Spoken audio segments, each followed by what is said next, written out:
Welcome to This Explainer. All right, today we're jumping straight into a cultural phenomenon that I know you've noticed.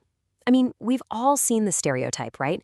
It's in movies, on TV shows, and, well, maybe even in our own families. It's the lazy man child. You know the trope? The adult who still lives in his childhood bedroom, treats gaming like a literal full-time job, and completely relies on his parents' fridge for sustenance. We usually just laugh at it or kind of roll our eyes, but today we're going to peel back the layers of this phenomenon, and honestly, what we find might completely change how you view the whole situation. We aren't just talking about people who are, a little bit behind schedule. We're actually looking at a deeply rooted psychological and societal crisis. So, it begs the question, why are so many adults failing to launch? It is incredibly easy to look at this demographic and just jump to the most obvious surface level assumption. We say things like, oh, you're just lazy, or wow, what an incredible sense of entitlement, or even they just flat out refuse to grow up. But if we're genuinely going to understand this, we have to look past those easy judgments. We really need to ask ourselves, what is fundamentally breaking down in that transition from adolescence to adulthood? Is it just a personal moral failure? Or are we looking at a systemic psychological impairment here? Okay, let's dive into this by looking at a concept that has actually been around for decades. The term is puer aeternus, which translates from Latin as eternal child. There was this Swiss psychologist, Marie-Louise von Franz. She was actually a student of Carl Jung, and she gave this fascinating series of lectures way back in 1959. She noticed a really disturbing trend. Individuals who physically matured into adults, sure, but whose psychological development was completely stunted. They essentially stayed trapped in adolescent psychology. And she predicted over 60 years ago that this problem of the eternal youth would spread across the world, creating a whole generation of passive wanderers with absolutely no path or purpose. And you know what? Her prediction has proven remarkably, almost frighteningly accurate. This concept of the eternal youth has deeply, deeply permeated our modern cultural consciousness. I mean, think about it. We're all completely fascinated by the Peter Pan archetype, the boy who simply refuses to grow up. But while Peter Pan makes for a charming fairy tale, the reality of the puer aeternus in modern society is anything but magical. It actually represents a profound failure to adapt to reality. And reality entails fear, pain, and conflict. So instead of engaging in the messy battle of life, these individuals lose themselves in comfortable virtual worlds. They opt for momentary, easy pleasures just to numb their suffering. To really understand why this is happening now more than ever, we have to look back at history. Historically, almost every single culture had initiatory rites of passage. These were led by the cultural fathers, or the elders of the tribe, and their primary goal was absolutely crucial: to separate the youth from his mother, first physically and then psychologically. It was this symbolic death of childhood that forced the young person to realize, hey, you can't go home again. But in the modern era, we're living in the epoch of the absent father. Without those cultural rites of passage and often lacking a strong, emotionally present personal father to model independence and resilience, youths are just left without a map. This massive disruption in our social fabric is severely stunting maturation. When that father figure is absent, a vacuum is created. Let's peel back the next layer to see exactly what fills it: the family trap, or what psychologists officially call enmeshment. And in a mesh family, what looks like closeness is actually just control. The mother, who is often starved for emotional support herself, might unknowingly become what Jungians call a devouring mother.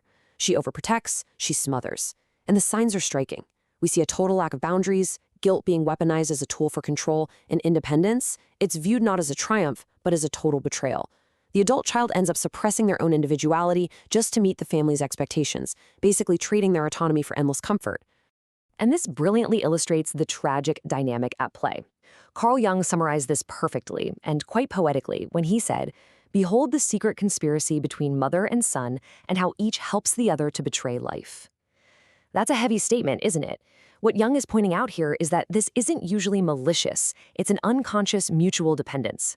The mother gets to feel perpetually needed, and the child gets to avoid the terrifying struggles of the real world. But the cost? It's catastrophic. By refusing to let go, they're both literally betraying life itself.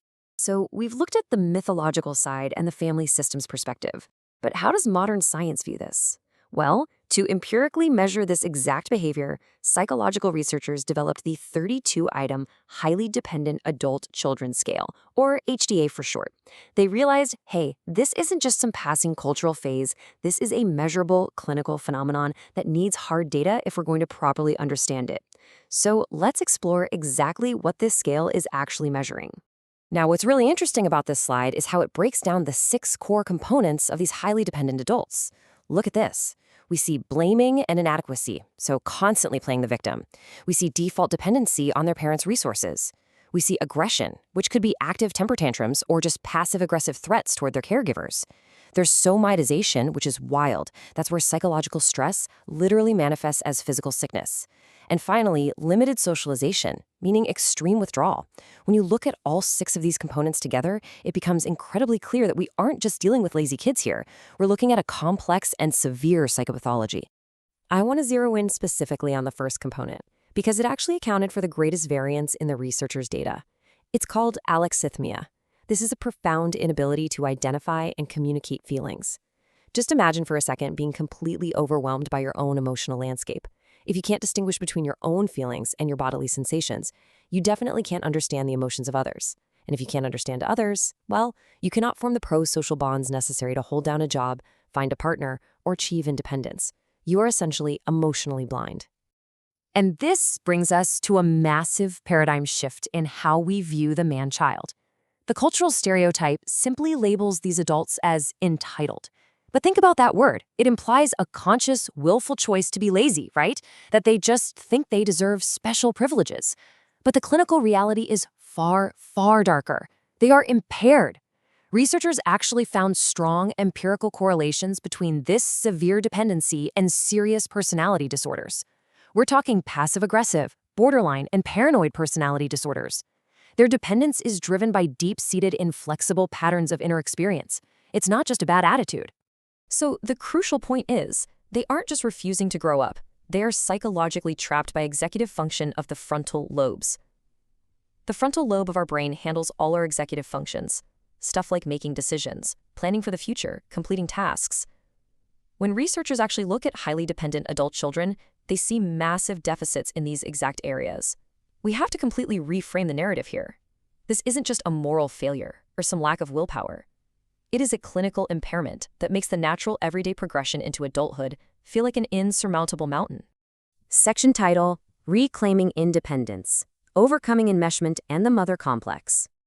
Let's move to and see how this builds a practical blueprint for escaping this trap. Step 1 is setting compassionate boundaries. You have to clearly state what you will and will not do to protect your time and your emotional well-being. Step 2 is absolutely vital. Work through feelings of guilt. Remember, in enmeshed families, setting a boundary feels like a betrayal. You have to realize you do not need permission to separate. Step 3 involves developing your own identity. If you've just been an extension of your parents for 30 years, you have to actively explore your own personal interests and values. And step 4, take small steps toward autonomy. It's not going to happen overnight, but small, consistent communications of your own needs will gradually build that bridge to adulthood. So we leave you today with this final provocative question to think about. What is the true cost of comfort in your own family boundaries? It is so incredibly easy to avoid the pain, the fear, and the struggle of individuation. The nest is warm, and the outside world is, well, chaotic. But as we've seen through the data and the psychology today, avoiding the struggle of independence costs you your very identity. It's a slow betrayal of life. Take a hard look at your own dynamics and ask yourself if the comfort you're holding on to is actually holding you back from truly living. Thanks for joining me on this explainer, and keep questioning the world around you.